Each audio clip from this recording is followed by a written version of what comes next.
Muy buenos días, quiero darle la bienvenida a Isabel Miranda de Wallace, es la presidenta de Alto al Secuestro. Con eso creo que decimos todos y todos estamos enterados de qué vamos a hablar.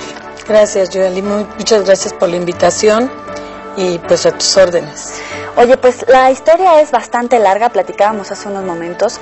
Todo empezó en las banquetas como un movimiento civil, ciudadano, de una ciudadana que tenía y había sufrido pues el secuestro en carne propia y que quería atraer la atención no solamente de los medios de comunicación, sino de los políticos y sobre todo de la sociedad. Bueno, sigue siendo indudablemente un movimiento civil, ciudadano, y en el que estamos alejados de cualquier circunstancia política o de recibir recursos de parte de algún ente, ya sea estatal, municipal o federal, y lo que queremos es eso, mantener la autonomía como ciudadanos para poder llevar a cabo acciones que empoderen a la ciudadanía y que no tengamos que estar dependiendo únicamente de lo que los diputados, senadores o algunos políticos quieran en temas de seguridad.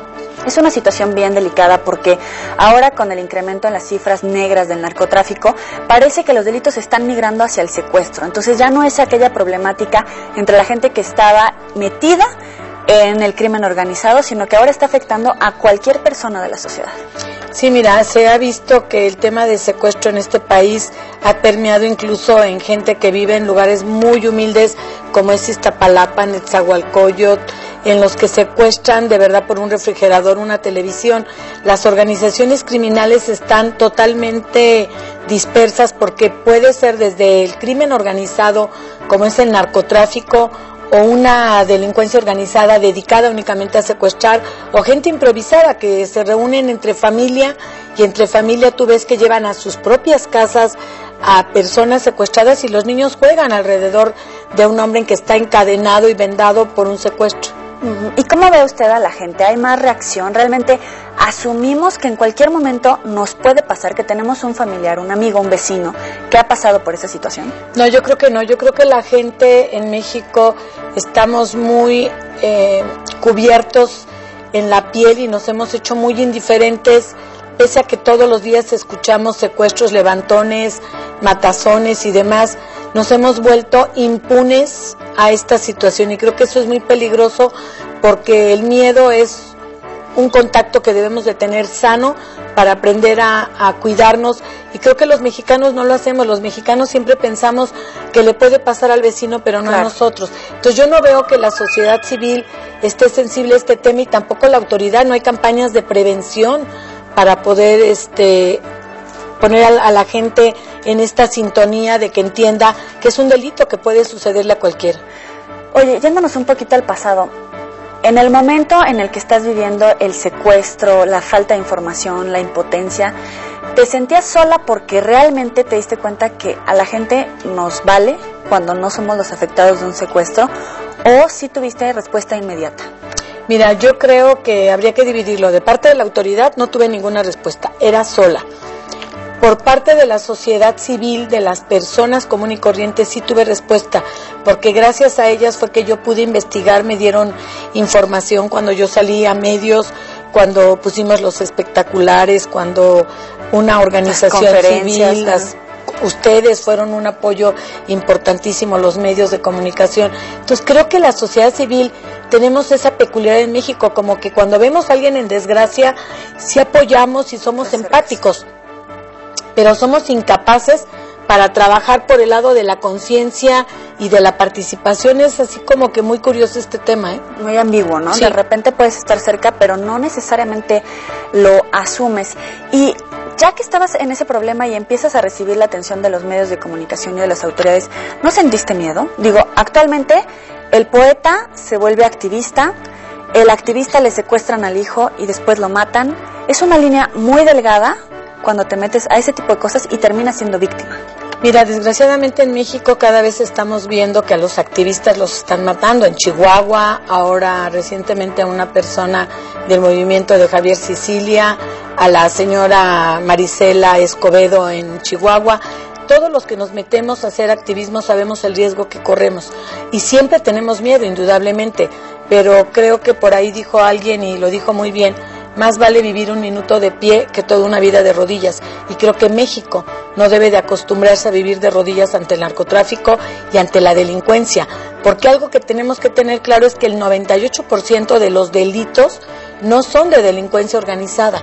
Es mínimo el problema de delincuencia organizada. Son del fuero común, o sea, los gobernadores y a quien le corresponde no vigilan que no haya secuestros, que no haya robos, que a casa habitación, de autos, a personas. Eso es lo que lastima verdaderamente la trata de personas, todos esos delitos. ¿Y no estamos de repente de rodillas frente a las autoridades? Cuando vemos que están infiltradas las instituciones, cuando nos damos cuenta y sale por todos lados que a quien estábamos denunciando justamente tenía que ver con algún funcionario, con alguna institución, o sea que nos estamos peleando con el diablo oculto. Claro, mira, yo creo que ahí no lo veo yo como que estamos de rodillas nosotros, los que nos traicionan son ellos, porque nosotros no tenemos la capacidad de poder certificar quién es apto, quién no es apto, y quién es veraz y quién es honrado, pero ellos sí están traicionando a los mexicanos y al país desde el momento que tienen una placa y secuestran o roban o tranzan o hacen cosas indebidas o hacen mal uso de los recursos. Ellos son los que traicionan a México y traicionan a los gobernados. Nosotros ahí no tenemos esa capacidad. Es más, últimamente en la Cámara de Diputados nos la negaron, que es la reforma política, aunque era micro reforma política, de algo hubiera servido. Oye, ¿y qué pasa, por ejemplo, por tu cabeza cuando decides comenzar un movimiento ciudadano, a prevenir, a acercarte a la gente y de repente empieza a tomar fuerza? ¿Es peligroso o es el camino que la gente empiece a asumir en sus propias manos la responsabilidad y a veces hasta la justicia, como en tu caso? Tú fuiste la que encontró toda la investigación, casi diste con el responsable, etcétera. Mira, yo creo que ahora más que nunca en México los ciudadanos somos los que vamos a hacer la diferencia, y esto se ha visto en otros movimientos de nivel internacional. Es desde la ciudadanía donde se puede empujar los cambios y hasta cambiar los poderes. Yo creo que sí, que definitivamente... ¿Cambiar los poderes? Claro, claro, se puede hacer. Se han hecho en otras partes. Por ejemplo, en Chile tuvieron cambio de su estructura policíaca. Si tú recuerdas, antes era muy autoritarios, no apegado a los derechos humanos. Ahora están los carabineros, que son admirados y queridos por el pueblo de Chile. Yo creo que nosotros, los mexicanos, tendríamos que llegar a eso. Y para eso necesitamos tener más conciencia y tener más sensibilidad y más compromiso para poder cambiar todo lo que estamos diciendo que no funciona, no quedarnos únicamente en la crítica. ¿Cómo lo podemos hacer? Así un ciudadano, a bote pronto, ¿qué puede hacer desde un principio? O sea, tanto respetar la ley como no pasarte un alto, pero también es a veces bien difícil denunciar al que vende, por ejemplo, droga, o al que secuestra, porque muchas veces es un familiar, aunque sea a escala minúscula, es un familiar, es difícil.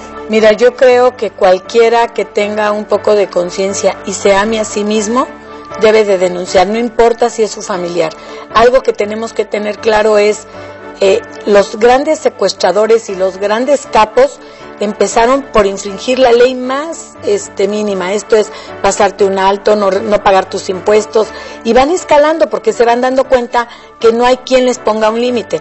Ahora, ¿qué es lo que podemos hacer los ciudadanos? Primero, como tú dices, respetar la norma, pero hay un punto muy importante: tenemos que involucrarnos en todo lo que pasa en este país, aunque sea votando por internet, denunciando de manera anónima, pero lo que no podemos es quedarnos de brazos caídos. Y algo muy importante, tendremos que recobrar nuestros valores, porque nosotros los mexicanos hemos perdido la forma de vivir desde los valores universales. Están ahí los valores, los que nos perdimos fuimos nosotros de los valores. Oye, pero es que ya la clase de ética, de civismo, creo que es lo de menos desde la primaria. Ya es así como un lujo quien recibe educación en ese sentido, ¿no? Bueno, fue un error de la Secretaría de Educación Pública, en su oportunidad la quitaron desde tiempo de Ernesto Zedillo, y qué bueno que en esta administración la retomaron, incluso hicieron libros muy importantes, vivenciales. Ahora el secretario de Educación Pública incluso lanzó un programa sobre valores, y lo están llevando a cabo en todas las escuelas, con las escuelas de padres, y de alguna manera tratando de vivir. Es desde ahí, desde los valores, donde tenemos que iniciar esta transformación, indudablemente. La seguridad es el pico del iceberg, pero el problema está en la falta de equidad, en la falta de empleo y en la falta de valores. ¿Y cómo creer justamente en una sociedad y en una estructura donde no hay trabajo, no hay oportunidades, es la mayor cantidad del índice, el tercer lugar de ninis en el mundo, de jóvenes que ni estudian ni trabajan y que muchos de ellos tienen potencial y que por desgracia se les puede llegar a cruzar el crimen organizado. Pues mira, yo creo que ahora hay que cambiarle, no son ninis, son ninas, porque es el 75% de las mujeres las que componen esta cifra que no estudian ni trabajan. Mira, yo lo que te puedo decir es que esto depende desde la cúpula del poder, como está estructurado nuestro país, por eso yo te decía que hay que cambiarla, pero mientras la cambiamos, lo que sí tenemos que hacer los ciudadanos es poner la agenda. Lo logró China, lo logró Chile, lo logró Brasil, revertir este problema de pobreza. Lo que nosotros tenemos que hacer es ahora crear una infraestructura de empleos, porque si bien es cierto que en este sexenio se han creado 750,000 empleos, es lo que estaba diciendo Ortiz Mena hace 2 días, y se sostiene la situación económica en nuestro país.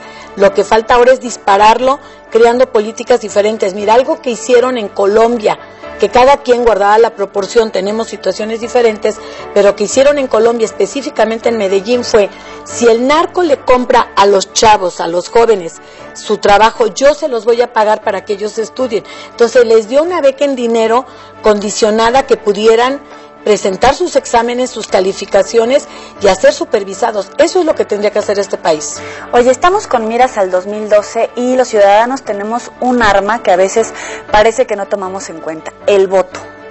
¿Cómo usarlo? Mira, yo creo que hay que usarlo ahora más que nunca con mucha conciencia, no dejarnos llevar por lo que dicen los políticos y por las ofertas que hacen.